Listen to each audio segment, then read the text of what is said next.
So is Nikon cheap now?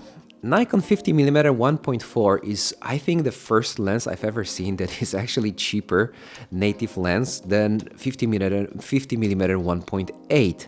It's a native lens, like it's made by Nikon, and it's actually cheaper than 50mm 1.8. I said it twice because I can't believe it's reality, but it is a reality. So the question is this lens just worth buying? Because it's $496 now on B&H. I checked it. It's probably pretty much the same price in British pounds.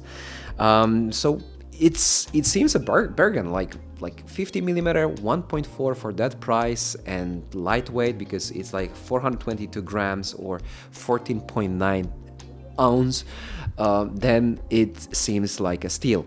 But does this lens perform in real life? Does it really meet your expectations, or it's just a cheap experiment from Nikon? Let's find out. So when it comes to build quality, you can see it's not like, you know, G Master lenses from Sony. It's made of plastic mainly, but the construction, you know, like the build quality is pretty well.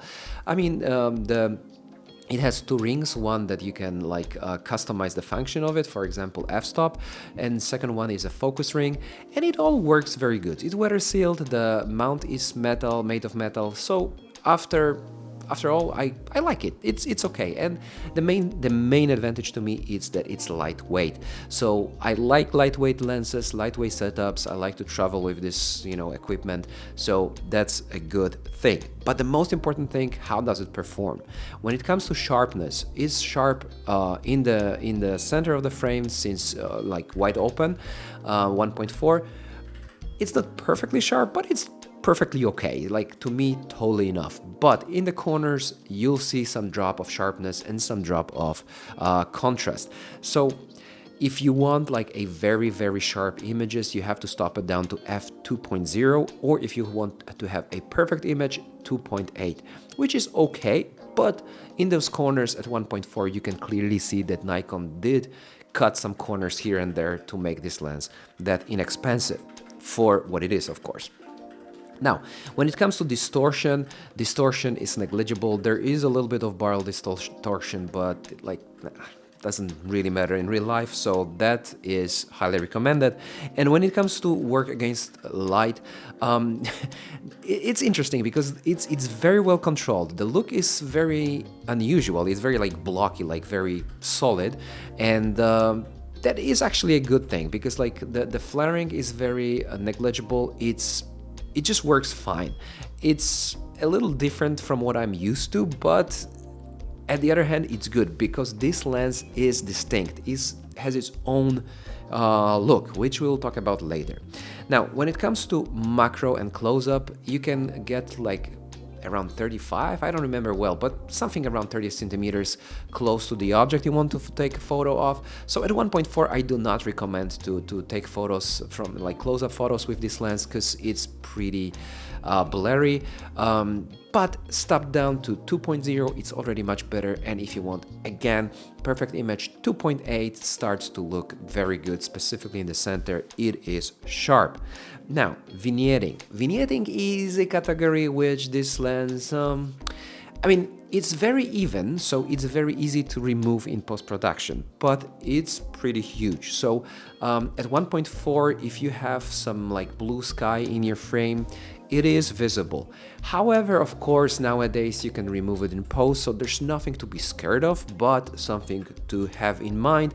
But the evenness of this vignetting makes it easy to remove it in post-production. As we are talking about some portrait work, let's talk about bokeh. Bokeh is very solid, very intense in this lens, which for some is a no-go, for others is actually a very attractive look because it has its own distinct style.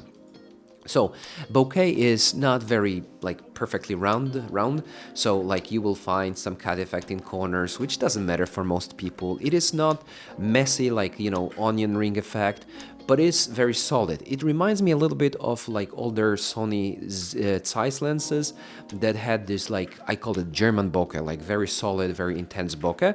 So this is what you get here. But in portrait work, again, I believe and I feel like this lens performs very well. Like the model stands out from the background, and I like this lens for portrait work. It's not my favorite look. I like more like retro look, like this swirly look of a bokeh, but this one to me is very nice. Now let's talk about autofocus performance, since we were talking a little bit about portrait. Autofocus performance is very good. Like connected, I had it connected to Z8, which is a wonderful body from Nikon, and with Z8 it performed very well. It's not the fastest autofocus on the market. It is tad slow, and you can hear it. So if you have on camera shotgun microphone turned on, you may want to consider that it makes some sound. But after all, the precision of this autofocus, like how it works with Z8, was just perfectly fine. Like I would easily go for a wedding day photo shoot and I wouldn't worry too much about it. Focus breathing is a category where you get like very good results. So if you think of some video work and some manual refocusing, focus breathing is very well controlled here. So very good job from Nikon here. Chromatic aberration, I think, is the worst category, and coma, because if you look at chromatic aberration, both and coma, it's messy. So at 1.4, basically, you have to use, image correction. But of course, in portrait work, it doesn't necessarily cause too much of a problem. But looking just at this category, it's pretty like intense. So if you want to chromatic aberration to be gone, you just have to stop it down again. 1.8, but 2.0, there is like, I think this is the sweet spot here when it comes to some close-up image and like chromatic aberration is gone. Now let's talk about stars. Stars are perfect. I think this is the best category in this for this lens, because stars are just spot on at 11, f11, f16. Nice stars. So if you want this starry effect in the evening, perfect lens for that. Now let's talk about the most important category for me, which is like pleasure of taking photos and how does it feel to actually work with this lens. And I believe this lens is a very, very good step from Nikon. Despite all the flaws we mentioned here, those are not dramatic flaws of this lens. And still, it is a very usable lens for $496, or for under $500 you get a native 50mm 1.4 lens that is actually very lightweight, that easily fits to your bag. You can take it to travels, or you can take it for a whole day of wedding photo shoot without any problem, and it does produces nice images. You just have to know this lens, it flaws, and you have to know when to stop it down. So using it like, okay, let's open it all the way to 1.4 all the time would not be the wisest thing to do, but that's again connected more to your photography skills. So in conclusion, I do recommend this lens. You have to know about its flaws, but still I believe that a lot of Nikon shooters will find its like sweet spot or spot in their bags for this 50mm 1.4 lens. Let me know in the comments below what you think about this lens, if you're planning to buy it or you already have it, or I forgot to mention something important for other users, other Nikon users in my review, then let me know in the comments below. Please don't forget to leave a thumbs up, subscribe, it gives me wings, and I see you guys in the next one. Cheers.